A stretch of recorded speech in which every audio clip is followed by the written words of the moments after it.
Bill said a lot of the things, obviously, that we have heard him say. A lot of predictable things that he said. They had gifts for each other. They looked excited. Obviously, there was a buzz in the building. And then the stats that were read off there early from the chancellor, like, we've had football here for 136 years or whatever the case is. I didn't know that. I had no idea. Auspicious, what a word. Okay, I like that. A lot of optimism happening down there. What did you hear from that? What did you see from that? And it's real. Now it is official. That is reality. We just saw him as the UNC head coach. Yeah, it is real. Got his work cut out like anybody. I mean, he sounded like he's fired up to be there. The hoodies and the cutoffs and all that, they're having a great time right now. But there's a lot of work to do. But if anybody can get this thing done, regardless of, being away from never being in college football, never coaching college football, I think just the lure of the possibility of my kid playing for Bill Belichick at one of the best universities from an academic standpoint, where it's at, all that kind of stuff. I love it. I think. Are you getting back into college ball? I think it's great. I think the biggest thing is we've always said 18 years in college, so I never knew the NFL. And once I went to the NFL, and you get a taste of the NFL, and even more so now with portal, NIL, the recruiting, you didn't have to, and I didn't know any better. For 18 years, that's just what we did.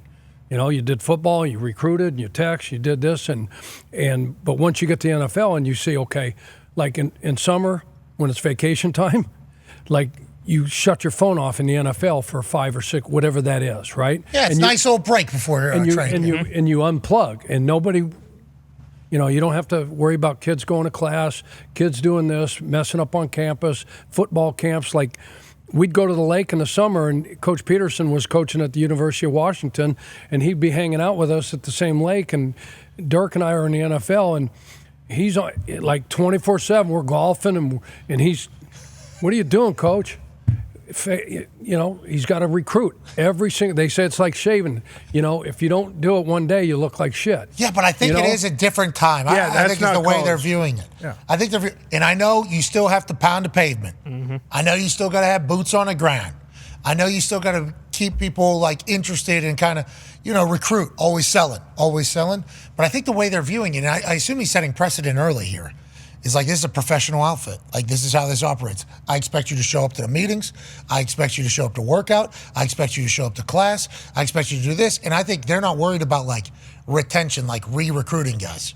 I think they're expecting the people to get in there and just understand that this is I'm just talking from a coaching perspective. Yeah, I know what you're saying. Yeah, and is that reality? No, I spend time with those guys now down at Boise State. So I see those coaches on the day-to-day. And what they have, but is that Bill Belichick? I think that's the thing. Well, it may not be the head coach, but they're the head coach, and the other place I know they do that. They have to reach out, they have to talk, and they have to. And I think I heard you say earlier, coaches are going to recruit against that. That is recruiting is talking and finding your guys, even at a transfer portal and everything like that.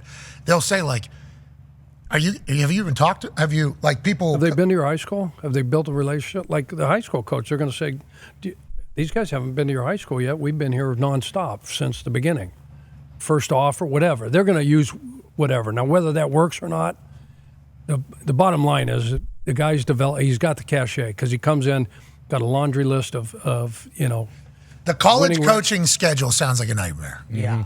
Bill has certainly figured out he's going to do that or not do that, right? He definitely has thought about all this. Well, I guess his schedule is a nightmare to begin with anyways. Yeah, and his whole thing was he would take a week or two in Nantucket and then be like, what am I even doing here? So, I don't think he was a big, hey, let's take the 6 weeks off and do no football. I just don't think that was his MO as much. I don't know for a fact. That's kind of my assumption. That's why they're so successful all those years. And I do think college football has changed in that sense. And when it does become you got to prove yourself as a coach, he doesn't have to do that really. Are you going to add any UNC quotes to that tattoo? Every tattoo. I've thought about that. Believe me, there has been. If they win a national championship now, that might be something. Lombardi, Natty. I might have to add the CFP national champion. What were you? Started let's walk. Counting down to one. Right. What's so funny, Age? It's a banger. Yeah, it is. 5 through 8. It's a catchy jingle. 9 to 12. You loved it. I know you want it. Yeah. Huh? No play again. Minus I think AJ? you should get beat Duke put on that tattoo, con man. No, we're not doing this again. You should get beat, Duke. Should. That is the His first words. Yeah. Coach's first words. Yeah, Little that's Billy. what he said. Little Billy. That's what he just said on there. Little Billy's Little first Billy's words. first words were beat Duke. Got a People big forgot pop. about that. Got a big pop. People forgot about that. Yeah. No, He had in all history. seriousness, that's not. He pulled his dad's hoodie out. They did. I mean, I hope they have. I bet they have a little higher aspirations than beating Duke. I hope. No, you better beat Duke. You better beat Duke. Hey, That's just got like it out. that's just like in West Virginia. Like I believe the Pitt game is on September 13th, 9/13, 13/9, and it's like all eyes are on that one. You know, that's 3 weeks in. Rich Rod, what is your team? You know, Narduz has been there for a while. Pitt has obviously been through numerous iterations of their team since West Virginia has had to make a change. Pitt obviously comes back, gets a massive win this past year. Probably a big part of the whole situation happening at West Virginia, and it's like Rich Rod's got Pitt week 3, I think, and it's like that is a massive. At home. Yeah, and Rich is gonna. I assume that everybody's gonna know that this is a non-negotiable. This is a non-negotiable. Him getting in there, Bill getting in there. You know the way Coach Prime coaches, Kirby. I think it's almost getting back to a. Football's becoming like football. I think Yeah, it the is. big thing too is expectations. Like the expectations at a Carolina, basketball school like Indiana. Like when I was there, like if you win 8-9 games, go to a good bowl. Great season.